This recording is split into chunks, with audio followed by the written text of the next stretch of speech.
But it's been a pretty crazy year for me, and I've been waiting and putting off doing a video until I have all my answers for my current situation. But if I share this, potentially there's someone that may point me in a direction that will help me. So my current situation, actually if I go back a year, so everything was fine, I felt fine and everything was pretty cool. But then I had 2 episodes of gout and they were pretty severe and it really hurt. And with my dietary habits as they were, you know, typically people that have gout are not vegan. So I was trying to figure out why would I have gout? What am I missing? So I went for blood tests and I did have a higher than normal uric acid level, but I'm also spilling protein into my urine. And it's not just a little bit of protein either. Needless to say, it worried me. So I was like, right, I need to just zone out and look at what am I doing wrong. There was a couple of things I was doing wrong. I was stressed all the time. I was just completely in a stress response all the time, you know. If I think about everything I've been through, you would think you would be a bit more mindful to it. But once you get into full-time work, you have a kid, you can easily lose yourself. So I was in a stressful state all the time. I was stressed at work, which was pretty needless, to be honest.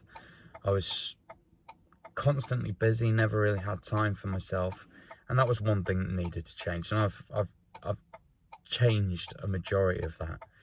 I also had a dog that I was getting up at 5:30 every morning to walk for an hour and a half before work every day.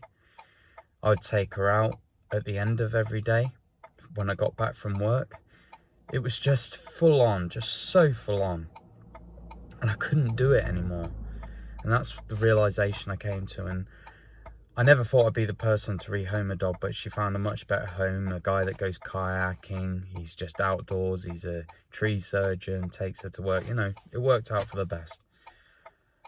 My diet, got into frying my foods in coconut oil all the time, having stir fries. It's not necessarily unhealthy, but for whatever reason, I think that wasn't beneficial for me. So I'd have a cooked breakfast every day before work and I'd fast all day long. So I stopped frying and it's been 10 months now and I've had no gout.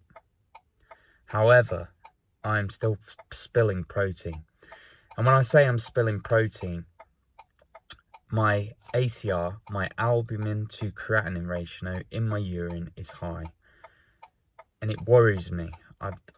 It's always in the back of my mind, and I know it's not beneficial in any way, shape or form to think about this, but it worries me because I listen to these doctors saying it's the best indicator of kidney damage. So that it worries me. It really does worry me. Anyway, a couple of weeks ago, you know, I've had no gout for 10 years. I got flu really badly.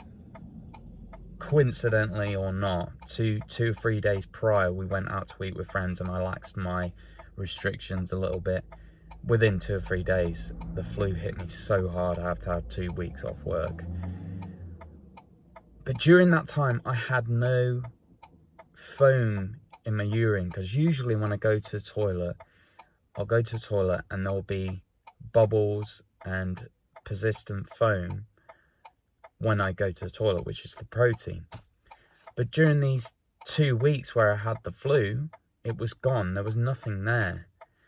Now, to me, rightly or wrongly, that indicates to me that when my immune system is attacking the flu, it's not attacking my kidneys, which means I have autoimmune issues still present. So after the 2 weeks, which was a week ago, my urine starts to get foamy again. I'm thinking, is it something I'm eating? So I am currently on an elimination diet to remove all possible allergens, corn, soy. Actually, it's actually recommending no legumes or lentils, which is crazy for me on a vegan diet. It's just, it wouldn't be sustainable at all. So I'm just doing it in the meantime, where I'm having just sweet potatoes, fruits and veggies, coconut milk, stuff like that. And I'm just trying to see if I can lower this foam in my urine. And what I've noticed is that even within 2 or 3 days, I'd have wheeze where there was no foam in my urine. So, you know, I want to give it a longer time to solidify what potentially it could be. But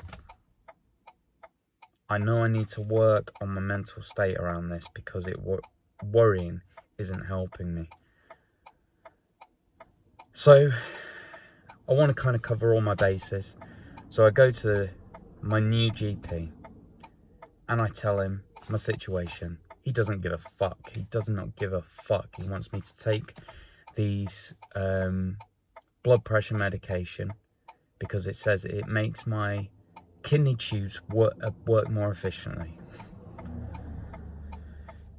Now, I previously, when I was offered this medication a couple of months ago, I said, look, let me just go away. I'll buy a blood pressure monitor and I'll see what my blood pressure's saying. He's like, fair dues, you know, I'm okay with that. I go away, my blood pressure is always in the green area for 2 weeks. So why would I address this situation with Ramipril, a blood pressure lowering medication, especially when I do a physical job? The guy didn't want to fucking know it. He just wanted to give me the pills, shut the fuck up and get out of the door. It was incredibly deflating, but what do I expect? This is how it always was when I ever had a health issue with most GPs. You get the occasional one that actually has some humility and doesn't think he knows everything. But yeah, that's my current situation, guys. I'm not in the best space. And I feel like I need to talk about it, I need to get it out, and I need to see if there's anyone out there that has any recommendations for me. You know, I'm hopeful that because during those 2 weeks where I had the flu, there was no foam in my urine, which means that this isn't something that is permanent. And sometimes when I go to the toilet, my mood is actually dictated by what I see in the toilet. If it's foamy, I feel low. If it's not, I feel, you know, elated. So it's not a good place to be in. And I'm trying to be aware of this as much as I can. But this is my situation, guys, and this is why I've been not doing videos, because I wanted to take my current situation, deal with it, come out the other side with results, and then come on YouTube. But I just, I feel like doing this video, and I feel like getting it out there. Yeah. Thanks for watching, guys, and, you know, I hope you're all doing well, and you're improving, and you're feeling better in yourselves. And yeah, no, I think back to when I had my like CFS fibromyalgia and how awful it was for me, and recovering in the situation I was allowed to have, which was, you know, I was isolated, I had no triggers, I could just focus solely on myself. This situation, I'm trying to heal something when you have a full-time job, you have a child, and I did have a dog that was walking every day. It just makes me realize how society really is